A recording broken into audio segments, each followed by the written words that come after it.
Welcome back to another episode of Healthy Us here at Cameron County Public Health, where we talk about all things public health and more. I'm your host, Andrea Gomez. Today, we're going to have a conversation with Wesley and Nathan from the Trauma Regional Advisory Council. Thank you for joining us. Now, we're here to listen. We're here to learn from you guys.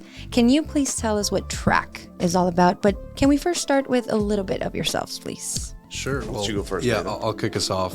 Nathan Ramon. I'm the executive director of TRAC-V.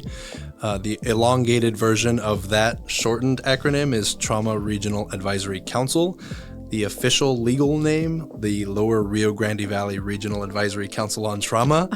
That's a mouthful. So you can imagine why they shortened it, right? That's the problem with anything in healthcare, right? Is that the acronyms get crazy. Yeah, that's one more to remember. Jargon. Yeah, correct. Well, we are a 501c3 nonprofit covering the Rio Grande Valley. So we stretch from Cameron County all the way up to Star. We cover Cameron, Star, Hidalgo, Willacy counties. We are one of 22 regional advisory councils across the state of Texas. Cool. So, in the early 90s, late 80s, early 90s, the state passed some legislation that divvied up the state into 22 what they call regional advisory councils, or trauma service areas, actually. And then they designated one regional advisory council per area. And so we are TSA-V region for Valley.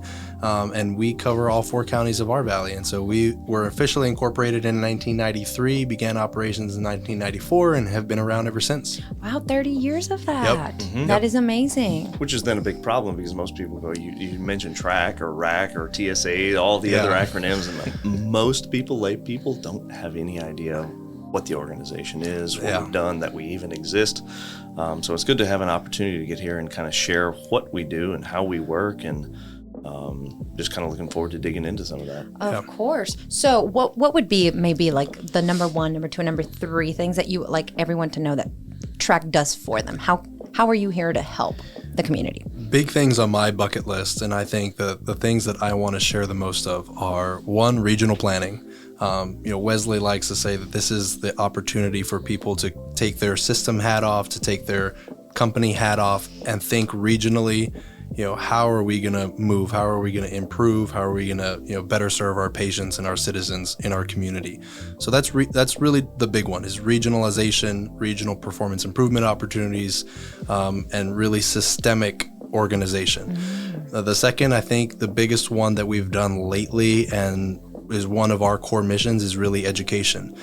So we do we bring in a lot of funding and a lot of state resources, a lot of grants, and we do a lot of pass-through funding to provide scholarship dollars and education to our, EMS providers, whether that be EMTs, AMTs, paramedics, or even our healthcare workers, taking certifications or taking certain courses that they may need to better serve their role in their hospital system. Right. And I think the last one would really be probably collaborative efforts with other local partners like public health departments, like, city municipal governments and county governments, and really bringing them into the fold too, especially as we talk about emergency planning and disaster preparedness and other things that all these entities need to have a role at the table for.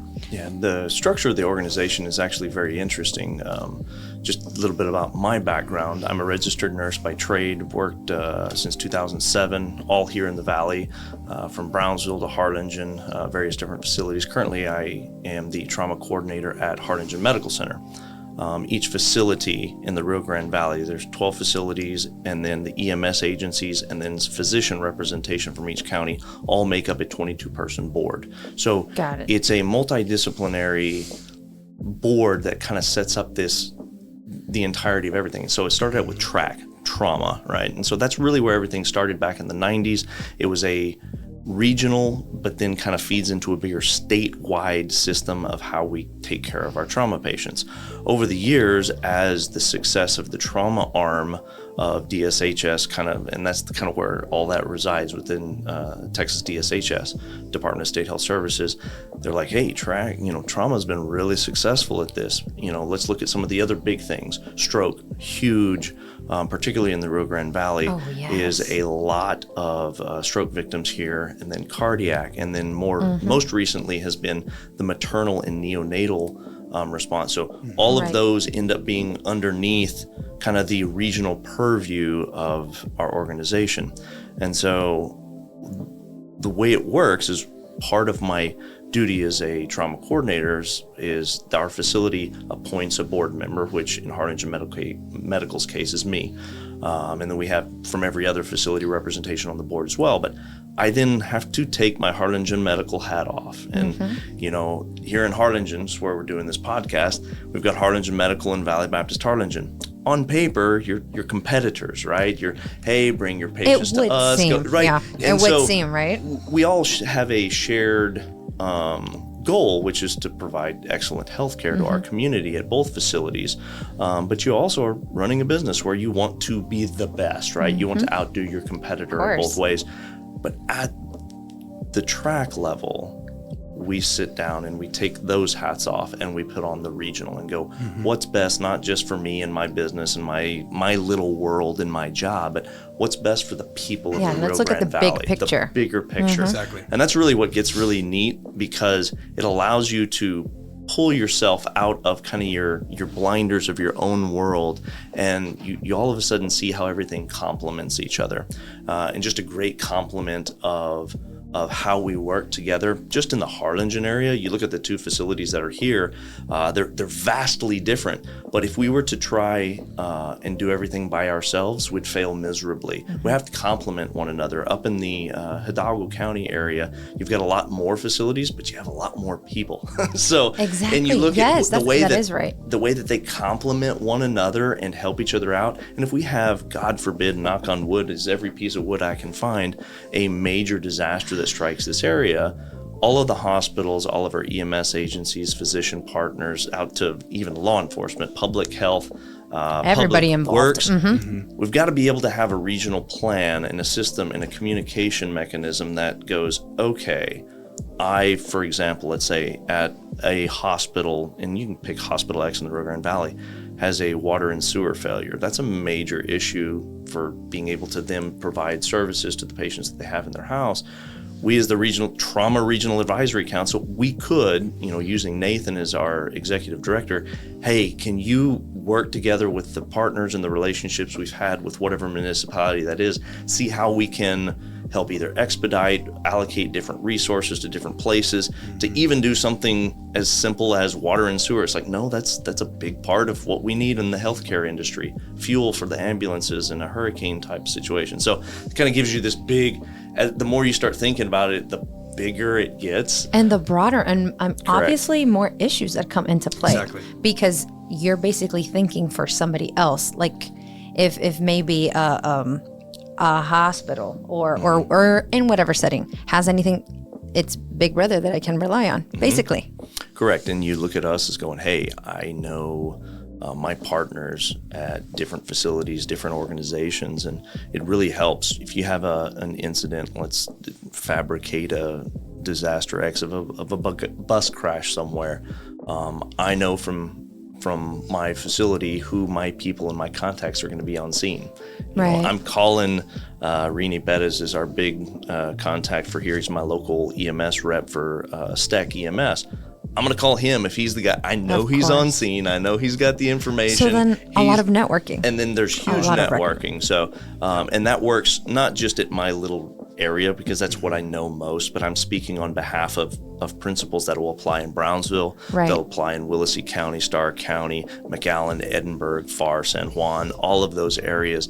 There are those guys that wear those same hats that work on our board, that they know all of those. And the bigger the incident potentially gets, the more of us end up calling each other, the more our phone but rings. then also maybe that's another reason why you were appointed or even called into the council, right? Correct. Because they would know that you'd have this big net of just The network. people, Yep. right? That can come to help whenever needed, right? That's like right. the right resources, That's basically. right.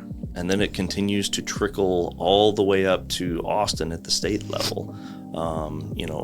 God forbid we end up having an incident in the Rio Grande Valley that would require state resources. Major hurricane would be an example of one of those. But making sure that our RAC, and then that's where Nathan comes into play. And he, as well as several others, have got they're building those relationships at the state level to where it's, instead of me calling the EMS guy or the hospital around the corner, it's Nathan calling the Corpus Christi area, the San Antonio area, and then regionally dealing, and it trickles all the way back up to the state. And even at the regional level, if there's an incident, then our board or anyone of our partners who knows, hey, we're going to need some help to handle X, they know, let's funnel it through the rack. Let's call Nathan, let's call the people there, because then they know the word is going to get to the right people. Right. Because then the network of facilities, the network of emergency managers, the network of EMS providers is already there. The system is already there. So it's how can we best communicate to those who need the information right then and there. Has anything big happened aside from COVID in maybe like the last year? Anytime anything spins up in the Gulf as far as hurricanes, there's conference calls. There's spring break is another one that we, Nathan kind of spearheaded that. I'll let you kind of take over that. How was that, Nathan? But spring break down here, I mean, prepare. And I think it's only going to continue growing as Miami and Florida are starting to put some more restrictions in place. Yeah. I saw that. I read an article, and I can't remember what news channel posted it, but the title basically said, as Florida pushes hard on spring break, South Padre Island comes calling, right? So, but then also give Miami a break. Like, it's time for Spy to shine. Well, yes. Like for us, it's, we organized a call and I invited all of my board members that represent all the facilities and hospitals and EMS providers in the Valley just to have situational awareness, but really the main people on the call every day. And it was a week and a half daily check-in call. They lasted about 30 minutes, and it was mainly people in and around the South Padre Island in Cameron County. So we had, Valley Baptist Brownsville, Valley Regional, DHR Brownsville, South Padre Island, Fire EMS, Los Fresnos Fire EMS, Port Isabel, Harlingen Medical, Valley Baptist in Harlingen, people in and around the area, basically saying, hey, here's kind of what the situation looks like. Here's how many people we have. This is the number of calls we had. These are the serious cases that we transported to facilities for. This is why. This is the area. Hey, hospitals, how is your census looking? If we have something major happens, can I take to your facility? Just doing some of that legwork. And that started weeks and weeks before spring break. All of that is taken into consideration. And one just thinks, I'm going to get a week off. But there's lo and behold. No, not here. Yeah. No, it was every day. It was through the weekend, just making sure that we were all on the same page. We also discussed things of looking at law enforcement and EMS partners on the island, and particularly that Highway 100 corridor that cuts to the island. What are the drugs of choice that year? Because that becomes a big deal. Have you seen issues with fentanyl-laced cocaine? Molly was a big popular thing several years ago that we would see people coming to the hospitals, and there's some of the drugs that are more synthetic in nature that don't even test positive on our drug tests. So then you're in an emergency room dealing with this almost unknown substance, and we're still able to treat symptoms. If you're not breathing well, we can handle that. We can deal with the patient, we can take care of them adequately, but it helps us if we know ahead of time, hey, get your Narcan, particularly is a medication that's used to reverse opioid overdoses. Hey, should we notify our hospitals to up the ante? Ambulances. Which probably the answer is yes. Yep, more than likely. And then it really helps because this year we're very fortunate. Nathan organizes these big calls, and it's a lot of preparation, and we're very fortunate to have not a lot of needed response. Yeah. But right. And then but it can go the other way, and we've had years before that have gone completely opposite directions to where we're pulling in leadership in the hospitals to go help work at nights because they're just being inundated with from car wrecks to DUIs, and a lot of people in the Rio Grande Valley love spring break, and so it's not just the college kids that came in a week before and leave at the end of the week, but people who make poor decisions and drink and drive back through the Rio Grande Valley home. And so also, I mean, aside from spring break, you also get Semana Santa, which it's kind of like a whole month of just. I'll let you talk about that. We ended up following up the spring break calls with some ongoing discussion about Semana Santa. We didn't organize official daily check-ins, but I was on the phone with SPI quite often, like, hey, just checking in. Is everything okay? How does the people look? And you end up hoping that nothing happens. Oh, yeah. And one of the things that, particularly in the emergency management world, is you don't want to be guilty of wishful thinking, because in our day-to-day world, we all, particularly in the healthcare side of things, we all went into it with some semblance of we were wanting to help people. And so there's also a semblance of that is we hope people don't do things to hurt themselves, right? And make things worse for themselves. Yes. And so if you become guilty of this, like, no, spring break won't be that bad this year, inadvertently you'll end up being unprepared. So we always try to over-respond, over-prepare, so that when something happens, we're not caught with our proverbial pants down, and then the rest of the community is going, hey, like, y'all weren't thinking about this? It's like, no, we've been thinking about this for months. And we do. That's what we do. We sit and we have phone calls and conversations, and even after our meetings, right? We have board meetings, and then afterwards we kind of just sit around and we go, essentially, what other crazy, terrible thing could happen that we need to... You have to think of every possible scenario. And especially, and that's hard. That's hard to do. And it's harder, when you think about the region that we cover, right? Because we're thinking about all spring break at the island, and all the necessities that come with that. But when you think of Cameron County to Willacy to Hidalgo to Star, the biggest challenge, and I think that I've come across, is they're so vastly different. Each county, not just talking municipalities and the way the EMS and hospital systems are structured in each, but just the population, the demographics, the terrain, the area, the distance, it's all different from one county to the next. And so, we're developing regional wide initiatives and programs and kind of structures to have a framework of best practices and general operating procedures. But, for the most part, it's, we have to think critically about each area, even within our region, about what the best method is there and how can we tailor something for this person or for this entity,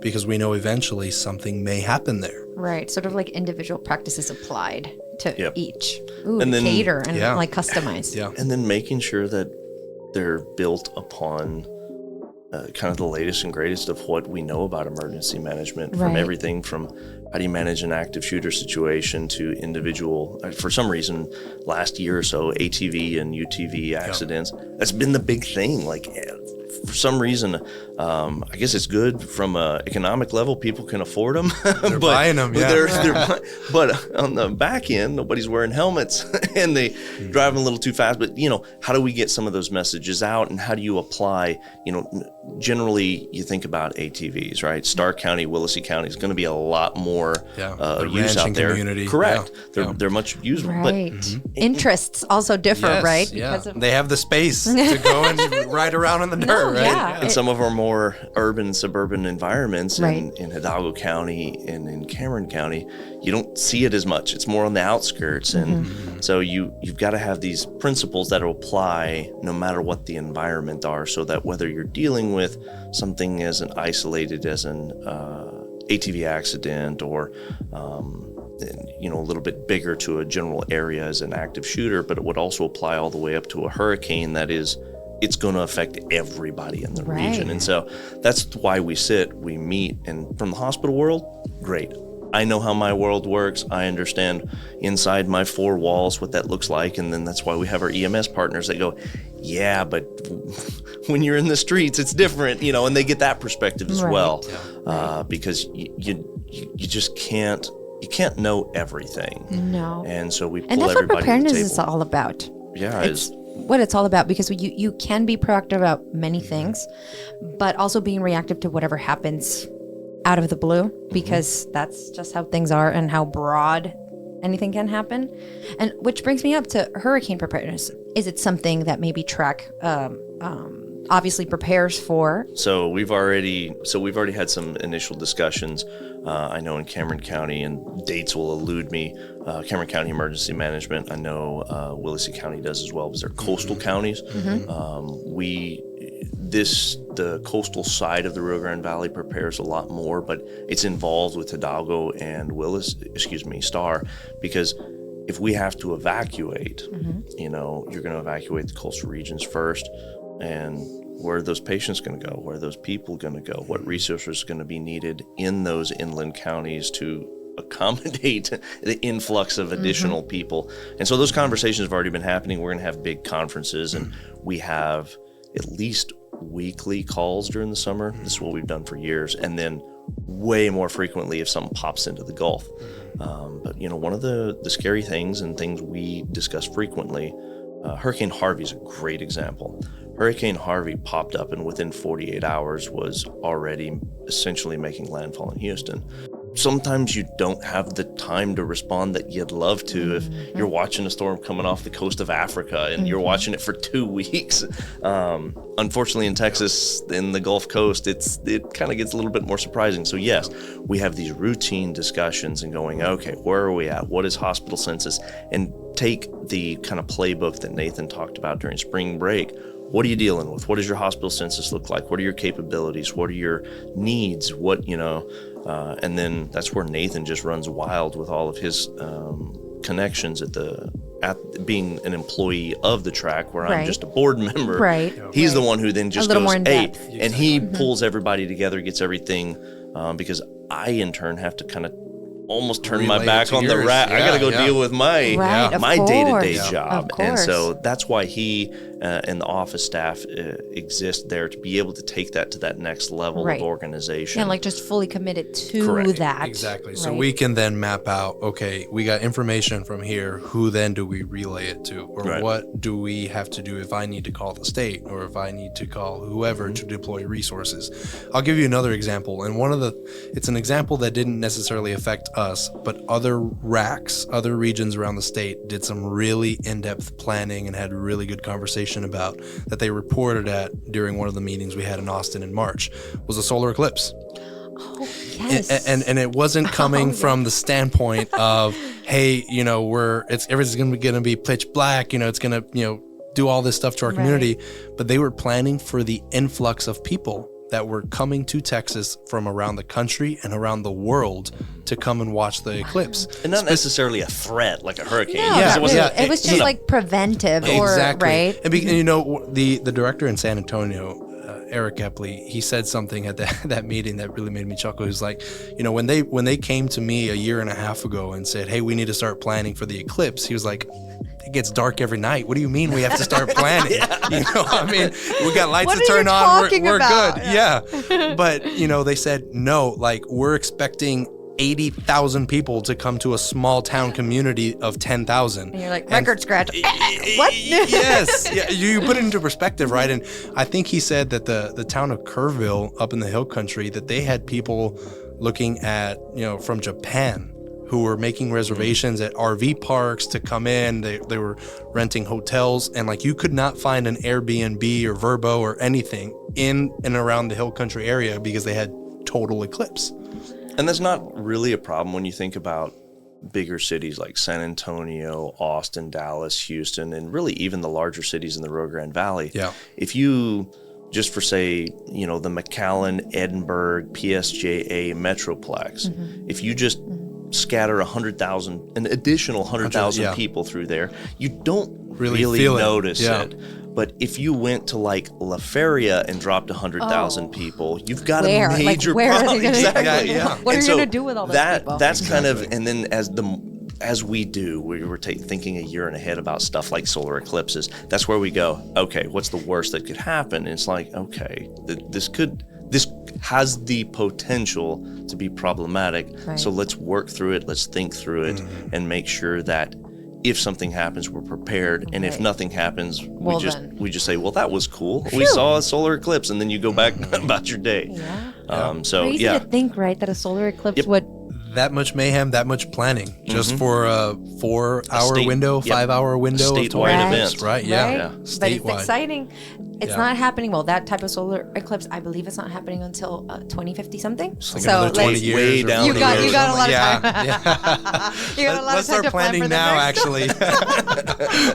Well, hopefully we can remember that far back and go, hey, well, remember last time. This is that is a similar thing. And solar eclipses are few and far between. But when you start seeing those frequencies, like hurricane season. Yeah. I don't want to talk ad nauseum about you know, it, but one you of should the dust off other- your annual plans and look at what you did last year. I mean, Yeah. the information might not change, but it's still relevant to bring it up because I'll give you another example. One of the examples that they love to use at the statewide level for emergency preparedness are Texas A&M football games.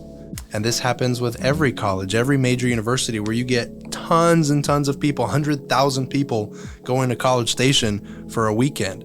The amount of traffic, the amount of people, the amount of drinking and driving, all of the things that go along with that. You know, it's a large scale potential event, right? And so with UTRGV football, who knows what that's going to look like? Yeah. It's something we should start thinking about, like, hey, how many people should we expect? Oh, you know? yeah. Yeah, and then Definitely something to prep for. Yeah. and that's kind of do a little bit of a transition in some of our topics. It's the whole concept of what we call process and performance improvement. And it's just a way of thinking about things. It's one of the things that we do, particularly with our trauma, our stroke, our cardiac, our maternal, our neonatal, the emergency management programs, is we kind of look at those and go, okay, where's the weak link, right? What's something that could go wrong? You know, specifically trauma, that's my bread and butter. I've been an ER nurse, trauma nurse. Before that, I did volunteer firefighting, EMS, and so I've been around it my entire life. One of the big gaps in the Rio Grande Valley's ability to take care of trauma patients is burns. You know, we do not have a designated burn facility. I know some of the larger facilities in Hidalgo County, DHR, and I believe MacMed are both working and kind of building some kind of ground floor stuff, but really our designated burn centers are San Antonio. So our brothers and sisters here in the Rio Grande Valley, if they get a severe burn, the nearest place to have adequate burn care is San Antonio. That's a tough trip. Yeah. From when I started, you know, here we didn't have any level 2 or any level 1 trauma centers. The best we had was level 3, which was still a well-rounded trauma center, can take care of any of your gunshot wounds, neurosurgical, orthopedics, bone fracture, stuff like that. But when you got into complicated things, facial fractures, for example, plastic surgery for burn reconstruction, we were sending a lot of patients out. But if you think about the last 10 years, we went from that to now having Valley Baptist Harlingen is a level 2 trauma center, and McAllen Medical Center and DHR in Edinburgh are level 1 trauma centers. Wow. We've got premier trauma facilities now in the Rio Grande Valley that are starting to rival care of what you used to think of. I remember as a kid, I grew up here, born and raised in the Rio Grande Valley. It was like, hey, but if you really get sick, you need to go to Houston, right? That was you got to go north. They it's can't like treat you here. It's like, no, man, that's not the case anymore. The Rio Grande Valley has really upped its game across the board in all levels of care and kind of coordinating how we take care of those patients. That goes through that process of performance improvement, and we don't just do that at our facilities. You know, where I look at my patients in my hospital or EMS looks at their patients within their region and go, how can we do this better? How can we do it faster? How can we do it more efficient? Then we go to the RAC. And this is one of the things that is probably our most important job, is we look at our patient care and go, how can we as a region do this better? But because of the coordination, because of the PI processes that we've put in place and working through incidents and after action reports, because we break down an incident almost ad nauseum after an incident has happened to make sure what are the lessons learned and what, you know, things to where when any EMS agency, and I have full confidence in this across our entire region, any EMS agency shows up, they're the first ones on scene, and they're starting to kind of piece through what's going on scene. I have these patients, these are critical, these need to go to the level 1 facilities, these are a little bit less critical, they can go to a level 3, these are your walking wounded, they can go to the level 4s, you know, and you can break that, and boom, boom, boom, boom, boom, Exactly. This is where these are going, these are where these are going. We already know which hospitals may be inundated by another event or something, but stuff happens all the time. Of course. And through that communication, you, as the Rio Grande Valley citizens, you can rest assured, no matter what happens when you're dealing with major events, we've got the teams in place. And you're like, yeah, but I thought Brownsville and Harlingen or McAllen and Edinburgh were kind of competitors and rivals. It's like maybe in high school football, but it's not something that exists in the healthcare community. I guess it goes beyond that. It goes way beyond that because we look at the community as it's my brothers, my sisters, right.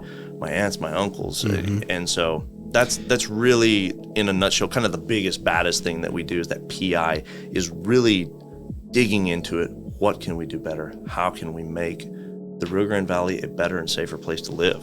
I mean, ultimately. It's well said. Well said. Oof, yeah, that's good to hear. Also, now I've heard you mention something about the RAC that you have. What does that mean? So, is that like a that's another lingo? acronym. It's another acronym. So go back to kind of where Nathan started this, right? So RAC, it's just an acronym for Regional Advisory Council, and we use these. The mouthful. Right. Exactly. We're I like the RAC better. We're terrible at we're terrible at the acronyms. You can tell that we're not really good at branding. I'm working on that. Nathan's working on it. That's why we're here. Yeah, it's exactly. And so you're already working towards it. Exactly. And we are working towards that because that's why we pulled Nathan on board as our executive director. Is a bunch of hospital and EMS guys were like, wow, I don't really care about the marketing and the logo and the website. And, internal screaming. Yeah, Yes, internal. definitely.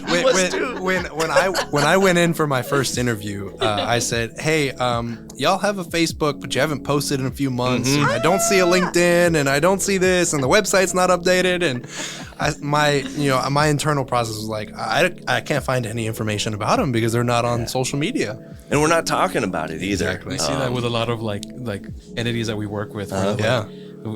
We haven't seen them post anything in a while. Their social media presence is just like dead. But it's because they don't have someone to take care of that for. It's manpower, but it's also time. Because especially in the preparedness area, stuff is happening all the time that you don't have the time.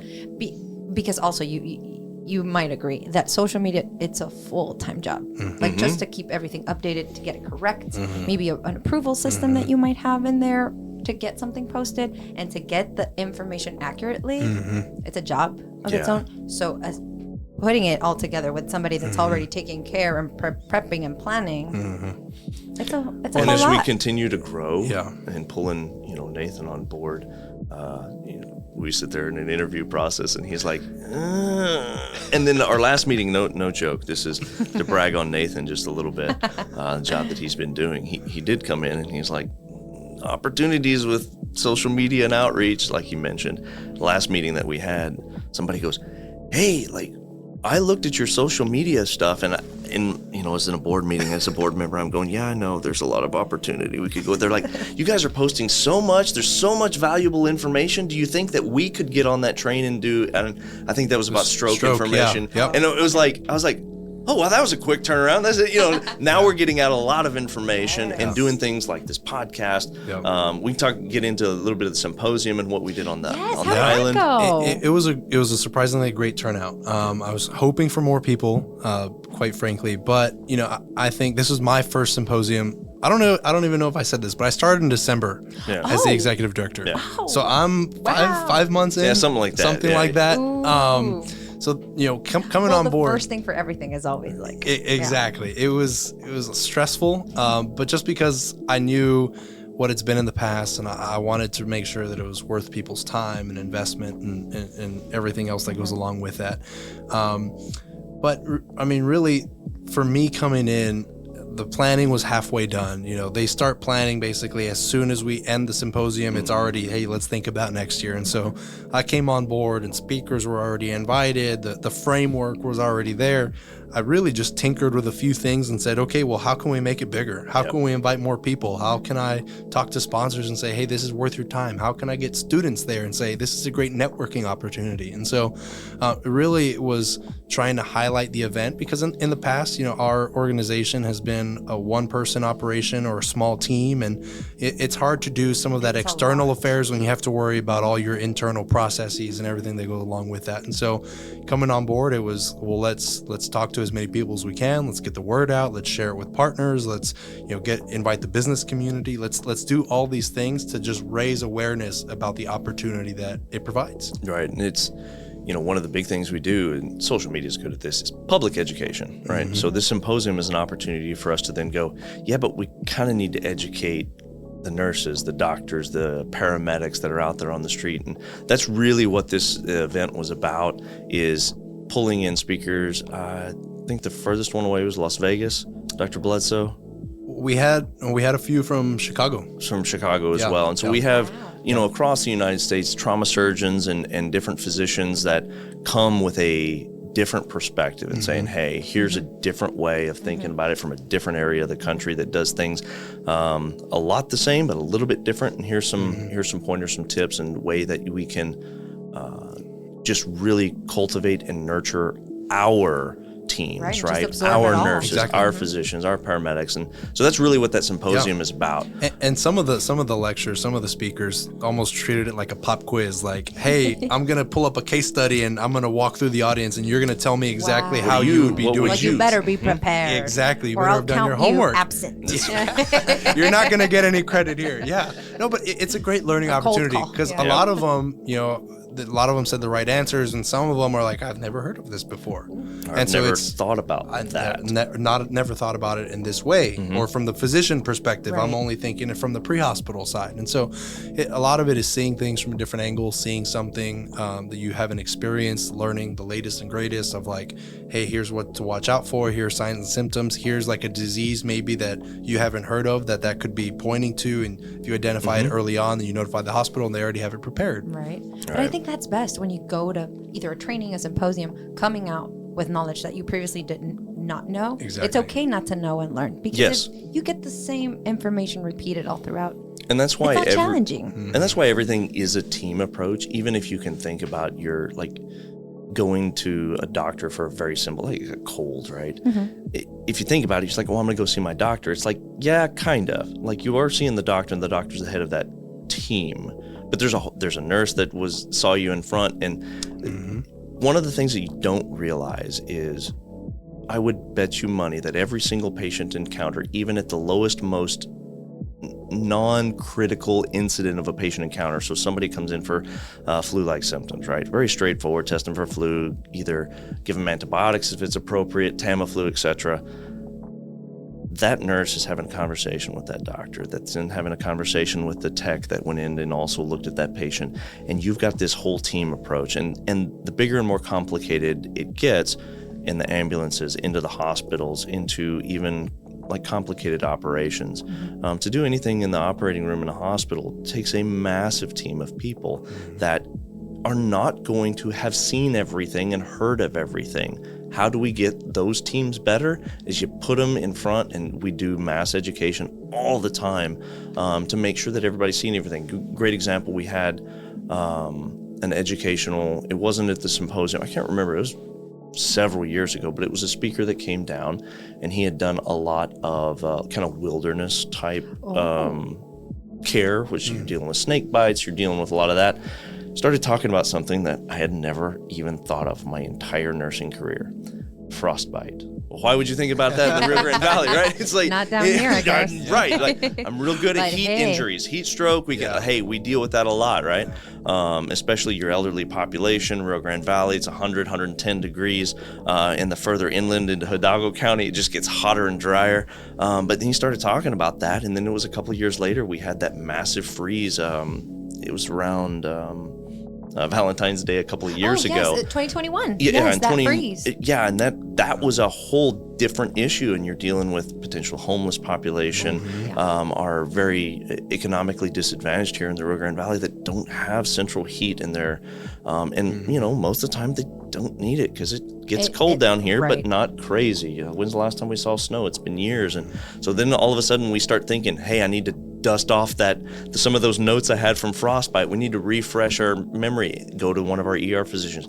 Hey, can you talk to some of the nurses about what we need to do with frostbite, just to make sure that we're constantly sharpening our tools, our minds, just have them there and ready. Ready. So no matter what we end up coming across, like, you realize there's some things you just don't know, you just haven't seen, but between the team, the physicians, the nurses, the paramedics, all that. That's why we just continually do that PI process of sharpening each other, making sure that, hey, have you thought about this? Well, what about that? Well, hey, we should research that, bring it back to the group. Where can we get better?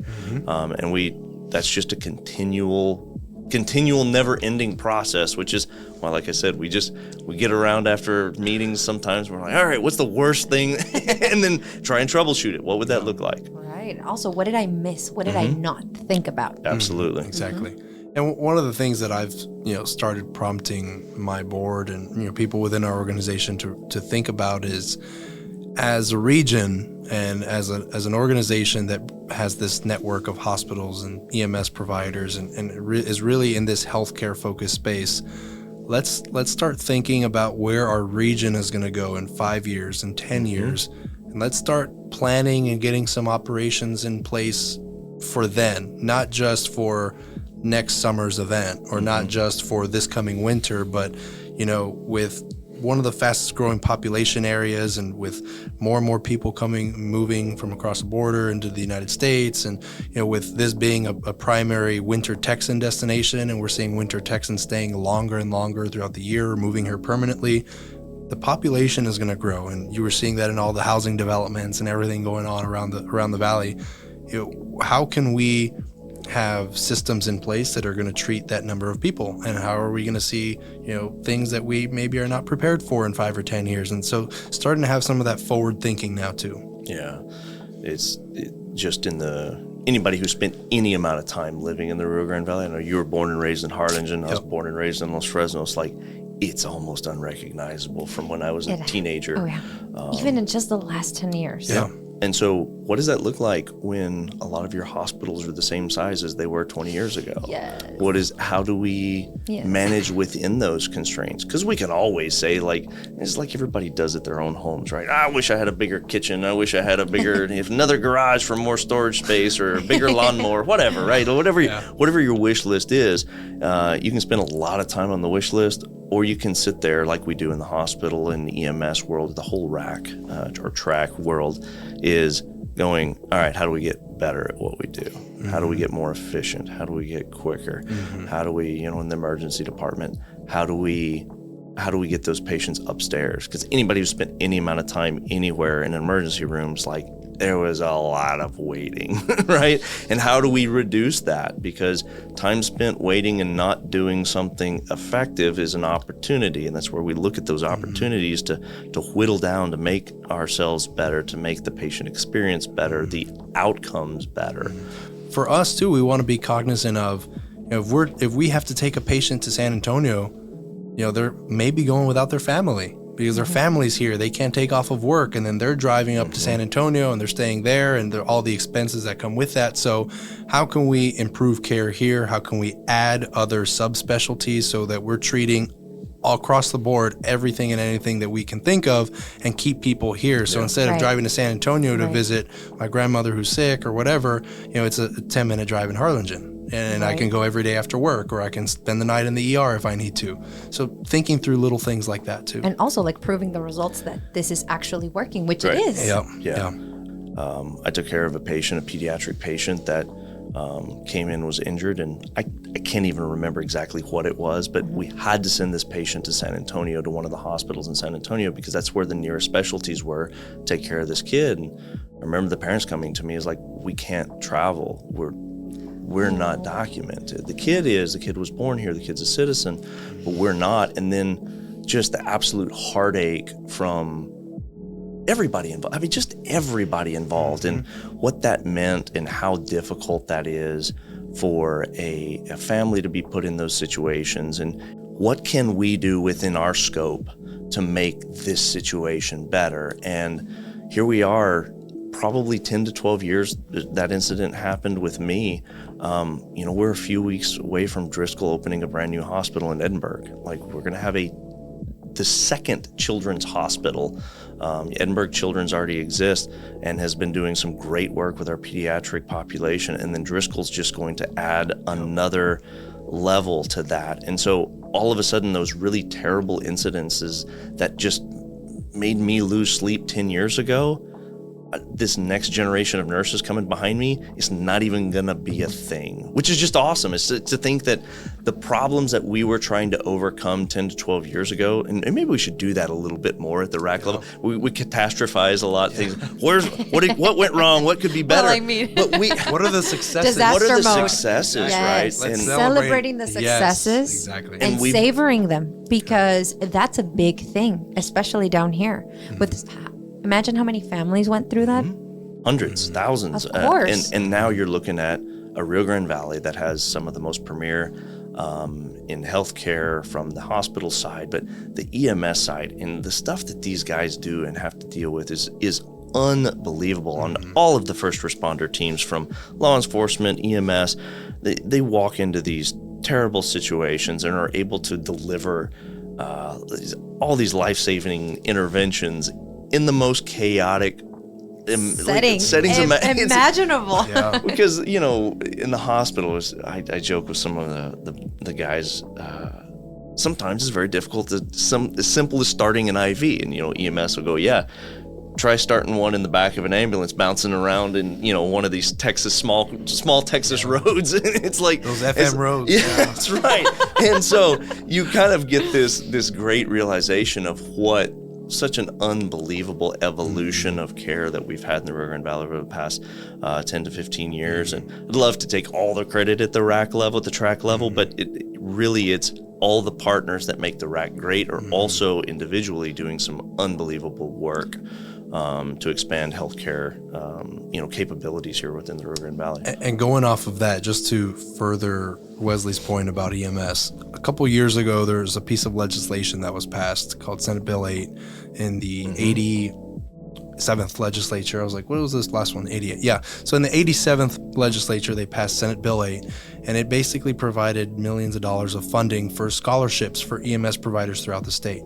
Wow. The way that they divvied up the money was by RAC. And so our RAC received north of 407,000, 450 in the 400s, thousands of dollars for scholarships. And, to date, we've given north of $375,000 for scholarships. And so we have a lot of EMS companies that have partnered with us, that we've organized training, we've connected them with schools, and we've increased the population of paramedics in our communities. So we don't have just basic EMTs anymore. We have paramedics in ambulances, which the difference is night and day. And then allows the all of our ambulance companies across the region to be able to staff more ambulances. I joked earlier about the wait times in the emergency room, but generally, at least there's a doctor nearby. The worst thing you can imagine is having to sit there and wait for an ambulance. I called 911 and there's a delay. But we're actively doing the things needed to get more guys and to staff more trucks to be able to respond to those emergencies. And they're providing, world-class care out in the field, to where a lot of the patients they deliver, by the time they get to the ER, it's like, well, you've kind of already fixed them, like, So a lot of that's been big advantage. Thank you to the state of Texas. It's been a very successful program throughout the state. They've given a lot of praise, and they've given us the metrics, and I think they've added over 2,000 new EMS personnel. They've given over 12 or 13 million dollars total. It's been a very successful program, and I think from the RAC level, we're going to continue to advocate for more funding similar to that, and whether it's revamping the program again or increasing the allotment for next time. Our community still needs it. I think there's definitely still a lot of interest in our EMS providers to continue, because at the end of the day, you're covering the cost for their people to get better trained. Right. And then it's a win-win. It's a win-win. It's a win-win. It takes time. It takes their planning. It takes their cooperation. But in receiving, the way that our RAC structured it is, if a EMT is working for a company and they want to go to paramedic school and they get a scholarship from us, they're signing an agreement with the school that they're going to complete and that they're going to pass their tests and they're going to do all of the requirements associated with that. They're also signing an agreement with their sponsoring company saying, hey, you're going to take time out to do this, to further yourself, to better your education. So you're also going to sign a contract that after the conclusion of this program, you're going to stay working with me for a year or 2 years or whatever the case. They do a certain amount of hours per month that they're required to work. And so so from the EMS side too, from the administration standpoint, I don't have to worry about losing someone, even though they're furthering their education, they're going to go somewhere else. I know I'm investing in my own staff. Of course. And so I think it's a win-win. And it's a way to know, like at least I'll have this amount of time. This staff will be allocated for a certain period Exactly. of time. Yeah, not having to worry about that's great. Yeah. That's right. Yeah.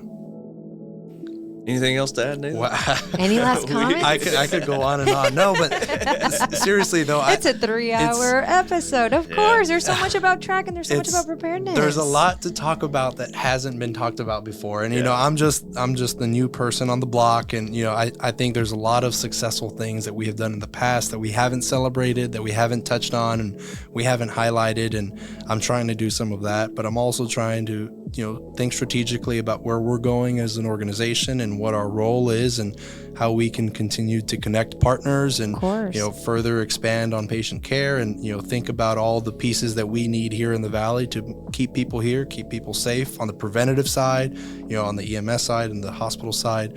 So there's a lot to do. I'm definitely stretched thin and busy, but it's been great. And I'll tell you, all of the people have been super supportive and welcoming, and all of my hospitals that I visit with, everyone says the same thing, that they're there, their doors are open if I have any questions. And that I keep saying it over and over, but I'll say it again, is the way that I mention the RAC to not only our members but to the people in the communities. The RAC is an extension of your team. We are here to serve you, and I'm only as strong, and the RAC is only as strong as the people at the table, the people that we work with. The more people that are really thinking, are engaged, and are participating, that's the way that our region continues to progress and move forward. And so a lot of it is recruiting more people to the table. And hey, I don't want to waste your time if you're coming to a meeting. Tell me what issues we need to address and let's talk about them and let's get things done. And so that's what we're working to, and that's what we're building towards. Absolutely. And I think that's the right attitude, because anything in the healthcare setting needs a lot of promotion and needs that person that's just willing to just continue to push that information. Because also, it's fair to say, you're here for a reason, and you're on the right track on the right track. No pun intended. We're on the right track. I'm paraphrase that. Hey, we're on the right track. We're gonna say you came up with it. Okay. Hey, cut this out of the podcast. We'll cut that part out so you can take the credit. We're gonna go ahead and end here now. You said what, Nathan? on the right what? We're on the right track. No, but this is like the way to go, and this is exactly why also public health, Cameron County Public Health and TRAC is here to let people know what's happening behind doors. Exactly. Because we know all about it because we are in the setting, right? We know the lingo, we talk amongst ourselves because we know all this, but what about sharing the wealth of information? And this is exactly what they need to know. Exactly. Exactly this. And that's one of the things that moving forward, one of my priorities for the remainder of this year, next year, is more community involvement.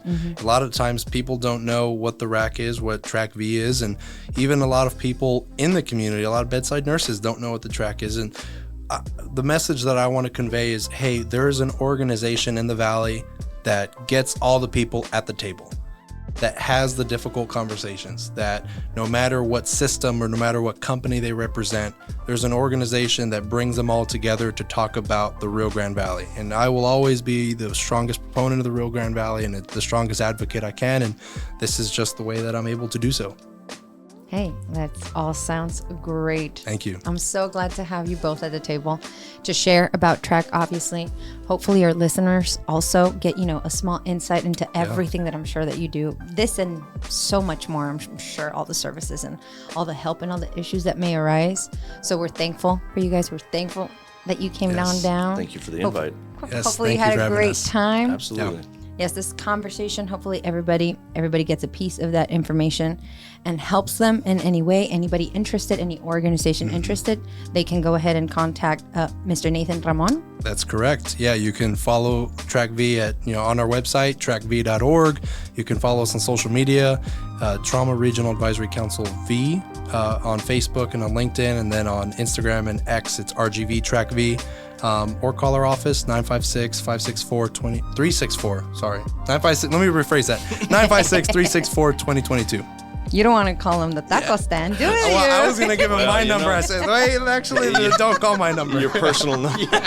Call the office. You went to default. Well, there you have it, folks. Hopefully this is a very, very good information for everybody and everybody takes advantage of it. Thank you so much for joining us on this episode. And don't forget to follow us on our socials at CCPH Texas across all platforms and search for Health Yes on Spotify. I've been your host, Andrea Gomez. And remember, stay safe, stay healthy, and stay educated. We'll see you on the next one.